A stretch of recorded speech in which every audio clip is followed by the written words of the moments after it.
I've always loved having the house to myself. The peace and quiet, the freedom to do whatever I want. It's bliss. So when my parents announced they were going away for the weekend, I was thrilled. Little did I know, this weekend would change everything. It started subtly. A creak here, a thud there. Nothing too out of the ordinary for an old house, right? I brushed it off, cranking up my music and dancing around the living room. But as night fell, the sounds became more frequent, more deliberate. I'd hear footsteps upstairs when I was in the kitchen, or the distinct sound of a door closing when I was in the bathroom. My heart raced as I tried to rationalize it. Maybe it was just the house settling, or perhaps a stray cat had somehow gotten in. But deep down, I knew something was off. The air felt heavy, charged with an unseen presence. I decided to investigate, my trembling hands clutching my phone like a lifeline. As I crept up the stairs, each step seemed to echo through the empty house. I checked every room, my breath catching in my throat with each door I opened, but I found nothing. No intruder, no explanation for the sounds. Relieved but still uneasy, I headed back downstairs. That's when I saw it. There, on the kitchen table, illuminated by a shaft of moonlight, was a small piece of paper that hadn't been there before. My blood ran cold as I read the 4 words scrawled across it. I'm watching you. My mind raced, trying to process what was happening. Someone was in my house, watching me, playing a sick game of cat and mouse. I wanted to run, to scream, to call the police, but fear paralyzed me. What if they were still here, waiting to pounce the moment I tried to escape? With shaking hands, I grabbed a knife from the kitchen drawer. The weight of it offered little comfort as I began a frantic search of the house. Every shadow seemed to move. Every reflection in a window made me jump. I checked closets, under beds, behind curtains, anywhere a person could hide. As I searched, I noticed things that hadn't registered before. A pillow on the couch was slightly out of place. There were dirty dishes in the sink I didn't remember using. In the guest room, the bed looked recently slept in, the sheets still warm. The realization hit me like a freight train. This wasn't a recent break-in. Whoever this was had been living here, under the same roof as my family, for days, maybe even weeks. The thought made me sick to my stomach. In my parents' room, I found more evidence. Some of my mom's jewelry was missing, and Dad's dresser drawers were slightly ajar. In the bathroom, there was a toothbrush I didn't recognize. This stranger hadn't just been hiding, they'd made themselves at home. Overwhelmed with fear and disgust, I stumbled back downstairs. My mind was reeling, trying to piece together how this could have happened without any of us noticing. Had we been so caught up in our daily routines that we'd missed the signs of an intruder living among us? I needed help. I reached for my phone to call the police, but to my horror, it was dead. I must have drained the battery while using it as a flashlight during my search. Panic rising in my throat, I ran to the landline in the kitchen. My trembling fingers dialed 911, but all I heard was silence. The line had been cut. I was trapped, alone with a stranger who knew every nook and cranny of my home better than I did. The realization that they had been watching me, learning my habits, sent chills down my spine. Every creak, every shadow now held a new terror. Determined to find a way out, I moved towards the front door. But as I reached for the handle, I noticed something that made my blood run cold. The deadbolt was locked from the inside. The key, which we always kept in a drawer by the door, was missing. My breathing became rapid and shallow as claustrophobia set in. I was locked in my own home, a prisoner to an unseen tormentor. As I stood there, frozen in fear, a floorboard creaked behind me. I whirled around, the knife held out in front of me, but the hallway was empty. My mind raced, trying to formulate a plan. I needed to find a way out, or at least a way to contact help. The windows, I thought. I could break a window and scream for help. But as I moved towards the living room window, I noticed all the curtains were drawn. When had that happened? I reached out to pull back the curtain, but hesitated. What if they were right outside, waiting for me to expose myself? The thought sent a shiver down my spine. I was caught in a nightmare, unsure of my tormentor's location, inside or outside. In that moment of paralyzing indecision, I heard it, a soft chuckle coming from somewhere in the house. It was a sound of amusement, as if my fear was entertaining to them. The sound echoed through the house, making it impossible to pinpoint its origin. "Where are you?" I shouted, my voice cracking with fear. "What do you want from me?" Silence was the only reply, but I could feel their presence, their eyes on me. The air felt thick, oppressive, as if the very house was closing in around me. I backed into a corner, knife held out in front of me, eyes darting from shadow to shadow. Then I saw something that made my heart stop. A door, slowly opening on its own. Not just any door, the door to the basement. A place I hadn't checked, convinced that I always kept it locked. As it creaked open, a sliver of darkness beckoned. Everything in me screamed not to go down there, but I knew I had no choice. This game of hide and seek had to end. With the knife clutched tightly in my sweaty palm, I inched towards the basement door. Each step down the creaky wooden stairs felt like a countdown to my doom. The darkness swallowed me, the faint light from upstairs barely penetrating the gloom. The musty smell of the basement filled my nostrils, along with something else, a scent I couldn't quite place. As I reached the bottom of the stairs, I fumbled for the light switch. Click. Nothing happened. My breath caught in my throat as I realized the bulb must have been removed. In the dim light filtering from upstairs, I could make out shapes, our old furniture, boxes of holiday decorations, and something else. There in the far corner was a makeshift living space. A sleeping bag, empty food wrappers, and my missing clothes. This stranger hadn't just been in our house. They'd been living in our basement, coming up when we were asleep or away. Suddenly, the basement door slammed shut, plunging me into total darkness. I heard footsteps on the stairs, slow and deliberate. My body froze, the knife slipping from my grasp as terror overwhelmed me. A match struck, illuminating a face I didn't recognize. The stranger smiled, a twisted gleam in their eyes.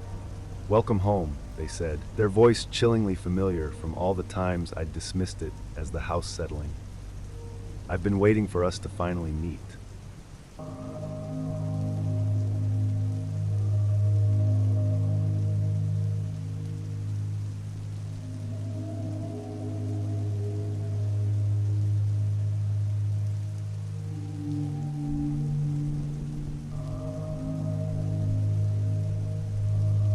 It was a quiet Friday night, and I was looking forward to some alone time. My roommates were out for the weekend, leaving me with the house to myself. I just settled in with a bowl of popcorn and queued up my favorite horror movie when the phone rang. Annoyed at the interruption, I paused the film and reached for my cell. The number wasn't one I recognized, but I answered anyway. "Hello?" I said, expecting a telemarketer or wrong number. What I heard instead sent chills down my spine. The voice was distorted, like someone speaking through an old radio with bad reception. But what terrified me wasn't the sound, it was what they said. "Good evening, Claire," the voice crackled. "Enjoying your popcorn?" I froze, my eyes darting to the snack in my lap. How could they possibly know? "Who is this?" I demanded, trying to keep the tremor out of my voice. "Oh, just an old friend," the voice replied, a sinister chuckle following. "I've been watching you for a while, Claire. I know all about you. Your job at the library, your cat Mittens, even that birthmark on your left shoulder." My blood ran cold. This wasn't some prank call. This person knew things about me that weren't public knowledge. I ended the call abruptly, my hands shaking as I put down the phone. But before I could even process what had happened, it rang again. Same unknown number. Against my better judgment, I answered. "Stop calling me," I hissed into the phone. The distorted voice chuckled. "But Claire, we're just getting started. Look out your window." My heart pounding, I cautiously approached the living room window. The streetlight flickered ominously, and for a split second, I thought I saw a shadowy figure standing beneath it. But when I blinked, it was gone. "What do you want from me?" I asked, my voice barely above a whisper. "To play a game," the voice replied. "It's simple. You try to stay alive until morning." The line went dead, but only for a moment.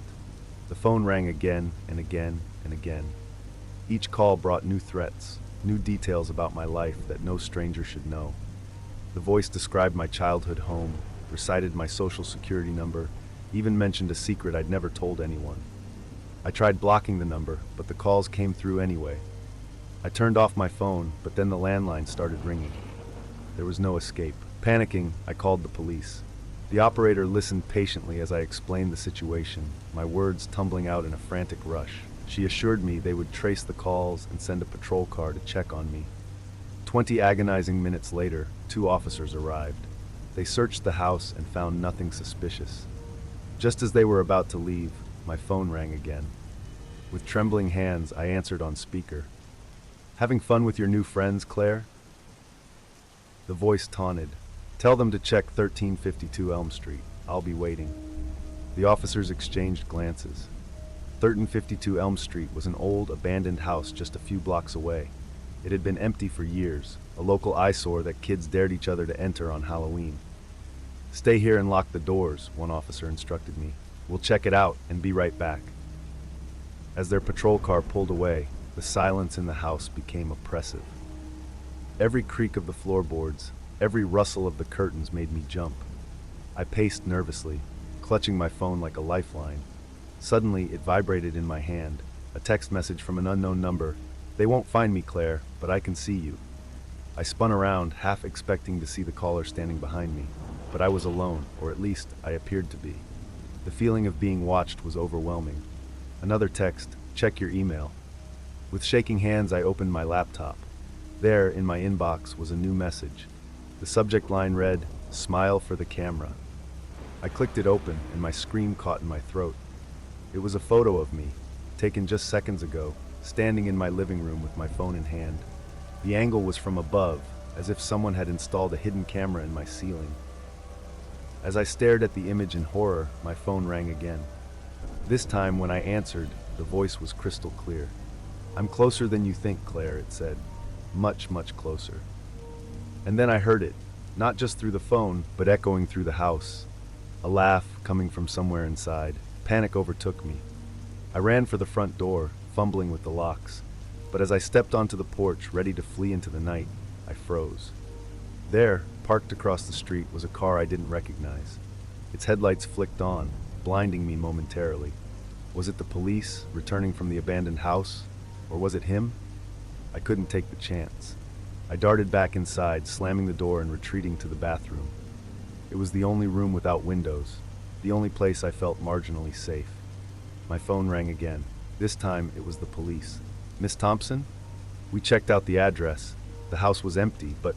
The officer hesitated. "We found something disturbing. Photos of you, hundreds of them, plastered all over the walls. Surveillance photos taken over what looks like months." My stomach lurched. Months? This person had been stalking me for months without my knowledge? "There's more," the officer continued. "We found plans, detailed ones, about tonight. This person has been plotting this for a long time. We're on our way back to you now. Whatever you do, don't." The call cut off abruptly. In the silence that followed, I heard it. Footsteps coming from upstairs. But that was impossible. I was on the second floor. There was nothing above me except the attic. The attic I never used, with its entrance in the hallway ceiling. As the realization dawned on me, my phone chimed with one final text. "Found you." The bathroom door burst open. I screamed, brandishing my phone like a weapon, ready to fight for my life. But instead of my tormentor, I found myself face to face with the 2 police officers, their guns drawn. "Miss Thompson, are you all right?" one asked, lowering his weapon. I nodded, unable to speak. As they escorted me downstairs, they explained that they'd received a call from a neighbor who'd seen someone climbing onto my roof earlier in the evening. They'd rushed back, fearing the worst. A thorough search of the house revealed a horrifying truth. The attic, which I'd always assumed was empty, had been converted into a surveillance hub. Monitors displayed feeds from hidden cameras in every room of my house. A high-tech computer setup allowed for voice modulation and call spoofing. This person had been living above me, watching my every move. But of the culprit themselves, there was no sign. They'd vanished into the night, leaving behind only their twisted lair as evidence of their existence. In the days that followed, as the police investigation unfolded, more disturbing details emerged. The stalker had been a former IT specialist, obsessed with me ever since a chance encounter years ago. They'd gone to unimaginable lengths to insert themselves into my life, always watching, always waiting. I've moved since then, changed my name, done everything I can to disappear. But even now, years later, I can't shake the feeling of being watched. Every phone call, every shadow, every creak in the night makes me wonder, Is it happening again?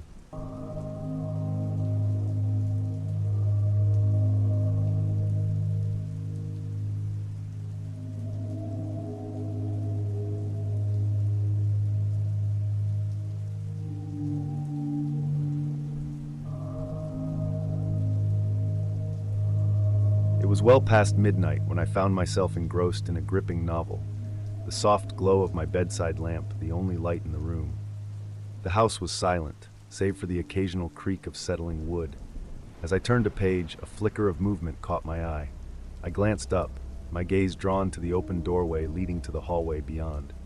At first, I dismissed it as nothing more than a play of shadows, perhaps cast by a passing car's headlights. But then I saw it again. A dark, elongated shape that seemed to glide across the hall. My heart began to race, and I felt a chill creep up my spine. I sat perfectly still, straining my ears for any sound. That's when I heard it, a soft, shuffling noise, like bare feet dragging across the carpet. It was faint, barely audible, but unmistakably there. I held my breath, hoping it was just my imagination running wild, but the sound persisted, growing slightly louder with each passing second. Swallowing hard, I slowly set my book aside and swung my legs over the edge of the bed. The floor felt ice cold beneath my feet as I stood up, my legs trembling slightly. I took a tentative step towards the door, my eyes fixed on the darkened hallway beyond. As I approached the threshold, a sense of dread washed over me.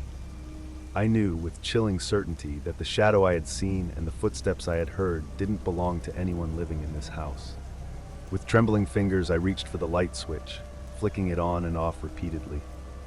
To my horror, nothing happened. The hallway remained shrouded in darkness, as if the shadows were swallowing the light itself. I fumbled for my phone, its screen casting a weak glow that barely penetrated the gloom. As I stepped into the hallway, the temperature dropped dramatically. My breath came out in visible puffs, and goosebumps erupted across my skin. The shuffling sound had stopped, but an oppressive silence hung in the air, broken only by the pounding of my heart. I moved cautiously, sweeping my phone's light from side to side. The beam caught something at the far end of the hall, a figure, tall and unnaturally thin, its edges blurred and shifting like smoke. It stood motionless, facing away from me. I froze, my mind reeling with disbelief and terror. Suddenly, the figure began to turn. It moved with an eerie fluidity, as if its joints weren't quite human. I wanted to run, to scream, but I was paralyzed with fear. As it completed its rotation, I saw nothing. Where a face should have been, there was only an inky void, darker than the surrounding shadows. A low, guttural sound emanated from the featureless head, growing in volume and intensity. The walls began to vibrate, and pictures crashed to the floor. I stumbled backwards, my fight-or-flight response finally kicking in. As I turned to flee, I felt an icy touch on my shoulder, and the world went black. I awoke with a start, finding myself back in my bed. Sunlight streamed through the windows, and birds chirped cheerfully outside. For a moment, I convinced myself it had all been a terrible nightmare. But as I rubbed my eyes, I noticed dark bruises on my wrists, as if something had gripped me tightly. Shaken, I went about my day, trying to push the memories of the previous night aside. Yet, I couldn't shake the feeling of being watched. Shadows in the corners of my vision seemed to move when I wasn't looking directly at them. Objects in the house weren't quite where I'd left them, and there was a persistent chill in the air despite the warm weather outside.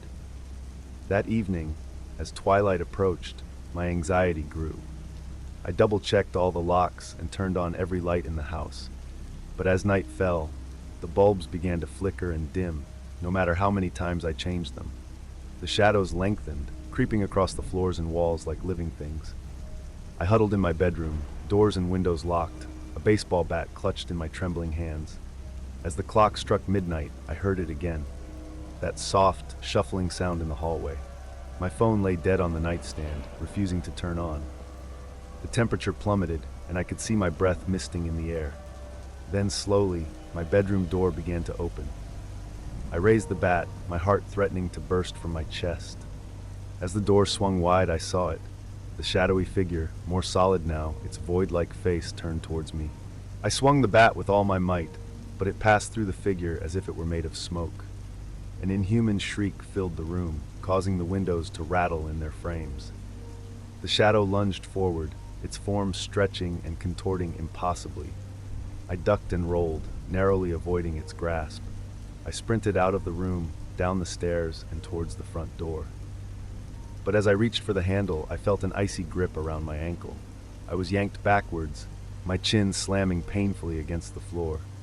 The shadow loomed over me, its featureless face inches from mine.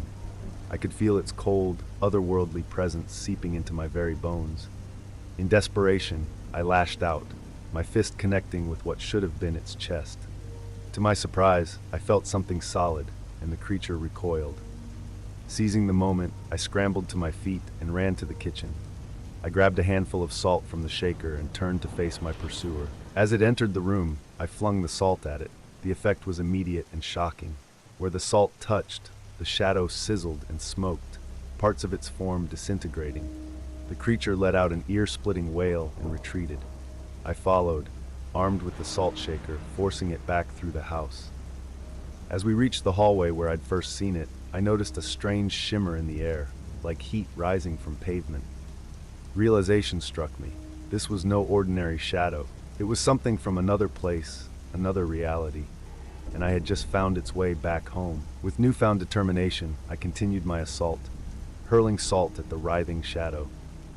It twisted and contorted, trying to evade the barrage, but I was relentless. As I forced it closer to the shimmering distortion in the air, the house began to shake violently. Picture frames crashed to the floor, and cracks spider-webbed across the walls. The air crackled with an otherworldly energy, and I could hear a low, pulsing hum growing louder by the second. The shadow creature, now significantly diminished, let out one final, bone-chilling shriek before being sucked into the rift. There was a blinding flash of light, and I was thrown backwards. When my vision cleared, the hallway was empty. The shimmering portal was gone, and with it, the oppressive presence that had haunted my home. In the days that followed, I researched obsessively, trying to make sense of what had happened. I learned about interdimensional beings, shadow people, and the thin veils between realities. I fortified my home with salt lines and protective symbols, always wary of another incursion. Sometimes, late at night, I still hear faint shuffling sounds or catch glimpses of movement in my peripheral vision. But whether these are echoes of my terrifying encounter or simply products of an overactive imagination, I can't be sure. One thing I know for certain, the boundary between our world and others is far more fragile than we realize. And in the deepest shadows, in the quietest moments, there are things waiting, watching, longing to cross over. So if you ever see a shadow move when it shouldn't, or hear footsteps when you know you're alone, don't dismiss it, because next time, it might be your turn to face what lurks in the dark.